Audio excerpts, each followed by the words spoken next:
Hi, everybody. Welcome back again for another Financial Advisors. My name is Sam Chaplin, joined by our Chief Investment Officer, James Bradley.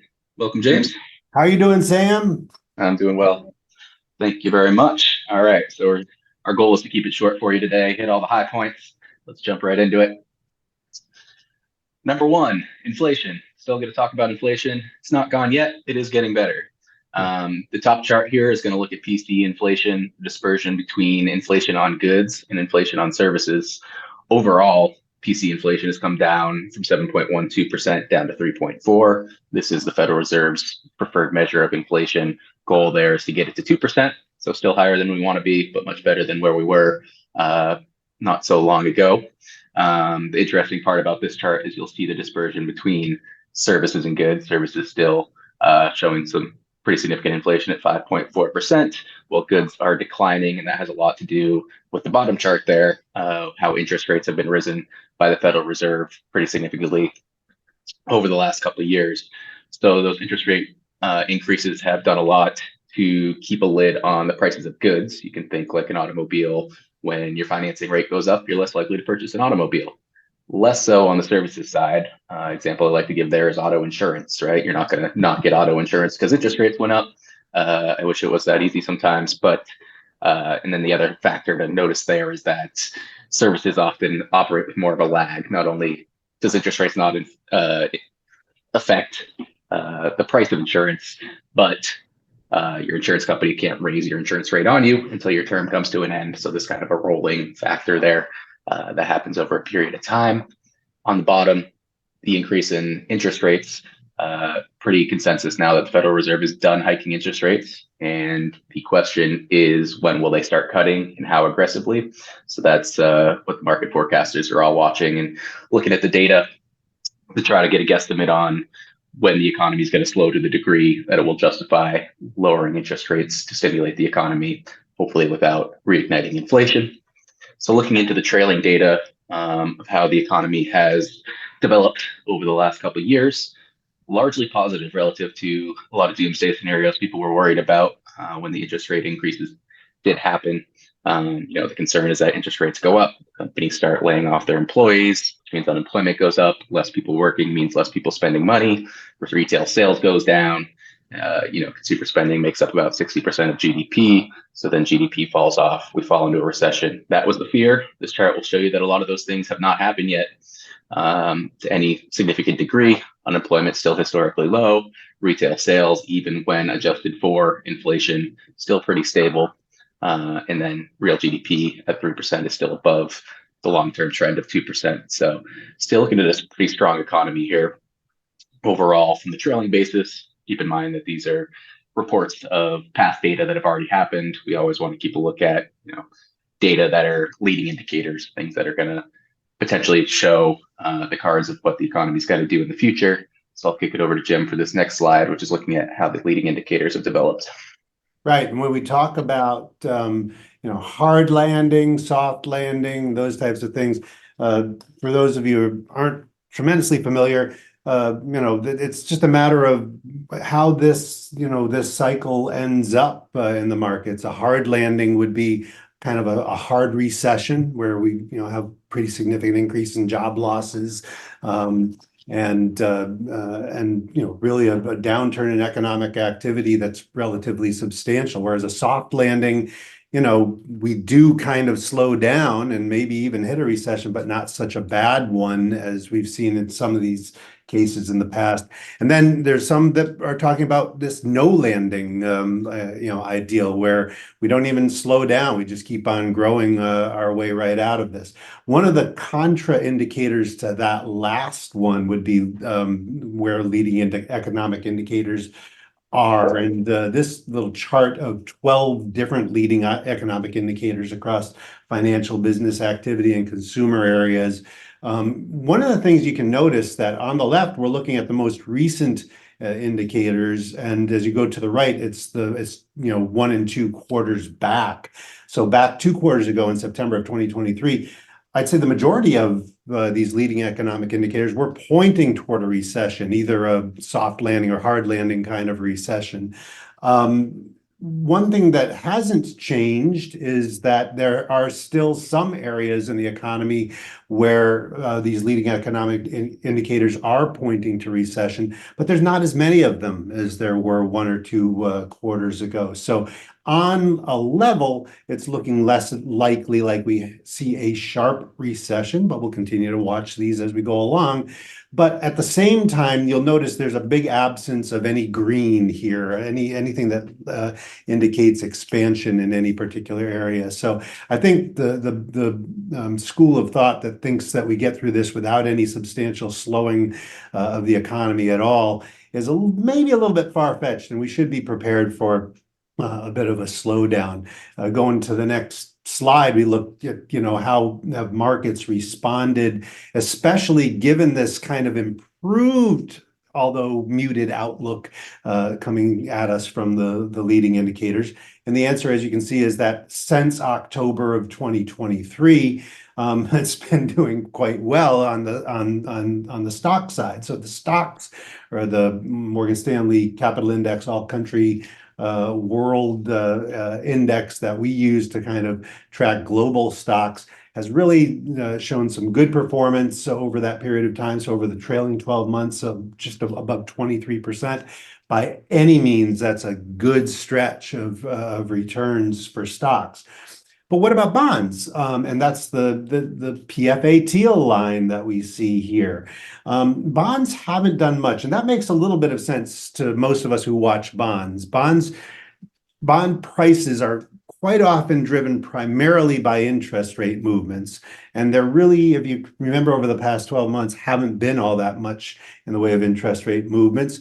And so instead of the rates moving bond prices, what we've actually kind of done is what we call clipping coupons, where even if the bond prices don't move, they're still, in today's interest rate environment, giving us a reasonable rate of return and above inflation rate of return. And so that 4.14% reflects again, just not much price movement on the bonds. But while bond prices don't move, we're still able to get a little bit of a real return from them, which we weren't able to say just 4 or 5 years ago, when we had almost zero returns on these fixed income instruments. Going to the next slide, what we see here, and it's not terribly surprising to see, is that as a result of all of this, stocks have recovered back to where, pretty close to where they were, and just more recently have broken through, domestically at least, to more record high levels, and almost to those record high levels again on a global basis. Whereas bonds still haven't seen that recovery back to where they were before interest rates started to go up. So on a whole, if you're waiting for, a reversion to normalcy, you've seen it on stocks, you just haven't seen it on bonds yet. And that should be something that raises eyebrows for somebody who's looking for, where the next potential returns might come from in these capital markets.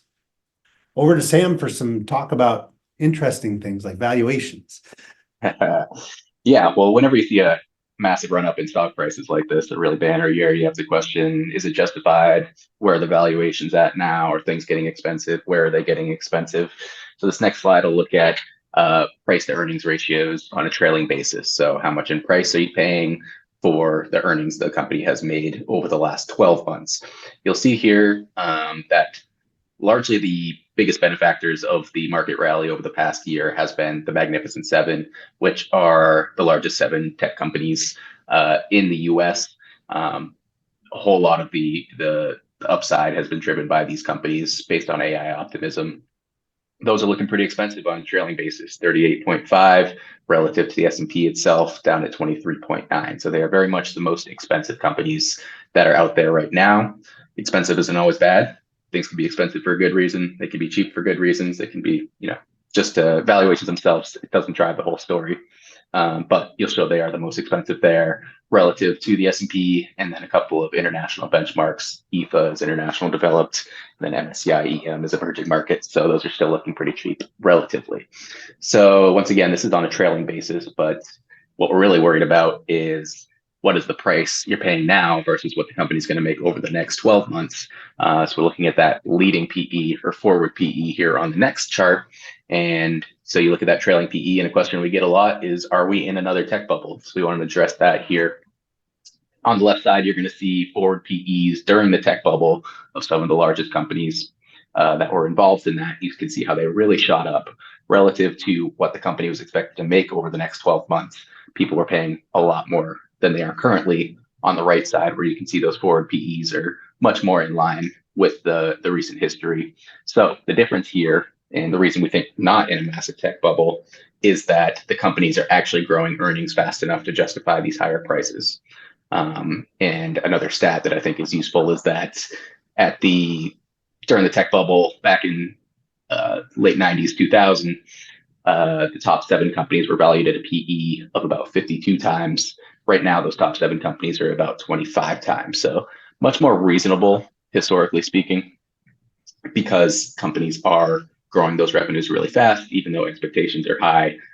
So far, earnings have been high as well. We just saw NVIDIA's earnings last night, sky high expectations, and then came through and beat them. So a lot of this rally we do think is justified. However, that doesn't mean that it's the only story going on. Sometimes when there's a new shiny object, everybody goes for that, and they kind of forget about things that are left behind on the sidelines. And we do think for this rally in the market to continue, it does need to broaden out beyond just those large 7 companies. So that's why there are a few areas elsewhere that we want to keep an eye on, and we think there are some good relative valuations. I'll let Jim touch on those. Sure, yeah.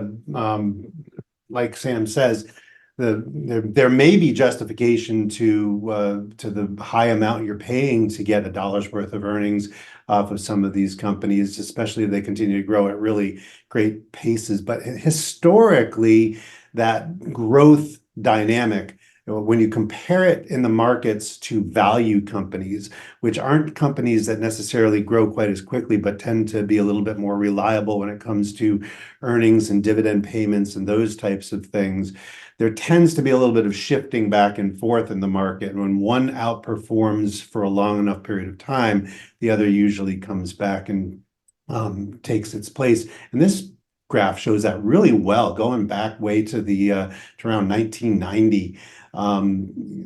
You'll see the line that kind of cuts across the middle of the graph is the 0 line. And whenever that blue line is above that 0 line, that represents outperformance by growth stocks, these technology kind of stocks, relative to the boring blue chip value stocks like, your Johnsons and Johnsons and General Mills of the world. And you'll notice that anytime there's outperformance by one, it usually gets offset later by outperformance by the other. The only times we've seen in the past 40 years such intense outperformance by growth stocks relative to value stocks, there's been a pretty significant snapback. Once was back in that tech bubble that Sam was just talking about in 2000, 2001. And once again, back in the pandemic recovery period after, into late 2020, early 2021. And in both those cases, value stocks shortly thereafter outperformed growth stocks, in the case of the more recent spike by 20%, and in case going back to the dot-com bubble by 40%. And we've already started to see a little bit of a retracement of that number right now. So this could be potentially the time when the rest of the market potentially has an opportunity to catch up with these high-flying growth stocks on one hand, or on the other hand, if we're looking at a situation where we're going to see a kind of a snap back in the markets, perhaps the value stocks are going to be less impacted by that. So it's a great time to not really kind of get distracted so much by what's been doing well lately, but also look at what historically does well afterwards. There's a reason why your rear view mirror is not as big as your windshield in your vehicle, and it's because we don't want to make major focus on where we've been, but where we're going. This next slide gives us a sense as to what we might expect from the Fed. The Fed has seemingly stopped raising interest rates. They've at least been on a pause for a period of time. And they're not putting forth a lot of expectation that they see the need to raise interest rates given what they're seeing now. That can always change, but more what they're hinting at is the likelihood and what the markets are starting to kind of price in is the likelihood that we start to see some rate cuts. So where do we go from there? Historically, once the Federal Open Market Committee starts to cut rates, they tend to do it at a relatively brisk pace, and it's usually a brisker pace than they increased rates at. That's the good news. The bad news is that if you look at this chart, you see these gray areas. Those are recessions, and it's usually so these rate cuts have been historically in response to the need to prop up a slumping economy. So whereas we might see rates come down at a faster rate than we have historically, you could say that we might actually be rooting for them to come down a little bit more slowly and kind of feed into that soft landing narrative that we were talking about. Another place for, that we might look for returns that maybe hasn't, been the place to look over the past 10, 15 years is abroad. And I'm going to turn it over to Sam to kind of talk to that point a little bit. Yeah, so this is a chart from our friends at JP Morgan of what their expected returns are over the next 10 years or so, long-term capital market assumptions. And they are still showing increased return probabilities internationally. It ties a little bit back into what Jim was saying too about market broadening out with value versus growth. These international companies tend to skew a little more value. And something interesting too is that some segments and industries of the market that have traditionally been value orientated are actually becoming growthier because of AI implications. For example, utilities recently have been doing really well. It's typically a pretty boring sector, not a whole lot of growth there. You're just clipping dividends typically, but the applications of AI are actually going to enable more productivity and margin expansion and all that type of stuff. So both geographically areas and industry areas of the market that haven't been growing as fast recently might be able to do more so with the application of AI. So still like to have a healthy international diversification, and similar to what Jim said about growth versus value, when domestics outperform international for a long period of time, it tends to revert or vice versa, which is why we don't try to time too much when it comes to geography. Elections is another question we get constantly of should I sell because so-and-so is going to be president or because so-and-so is going to be president. And we like to try to downplay that as much as possible. The markets have done well, irrespective of what party is in the Oval Office and also in Congress. They've done back tests of what if you sold every time that a Republican came in office or Democrat came in office. And in any case, you would do much worse off if you were just playing politics instead of letting the market do the work for you. And even beyond that, we've shown before how even industries that you think would do well under a certain administration are hard to predict as well. So not an area that we try to game out at all. Just to keep the long-term focus is what we advocate for there. And that's going to be our final slide for today. Thanks for joining us. Next time we see it, it's going to be the middle of August. So hope you all enjoy some good picnics in the meantime. Yeah, enjoy the summer. Enjoy your summer. Have a good one, folks. Thanks. The foregoing content reflects the thoughts and opinions of Penobscot Financial Advisors and is subject to change at any time without notice. Content provided is for informational purposes only and should not be construed as investment advice or a recommendation of purchase or sale of any security. There is no guarantee that the statements, opinions, or forecasts provided will prove to be correct. For more disclaimers, please visit the website linked below.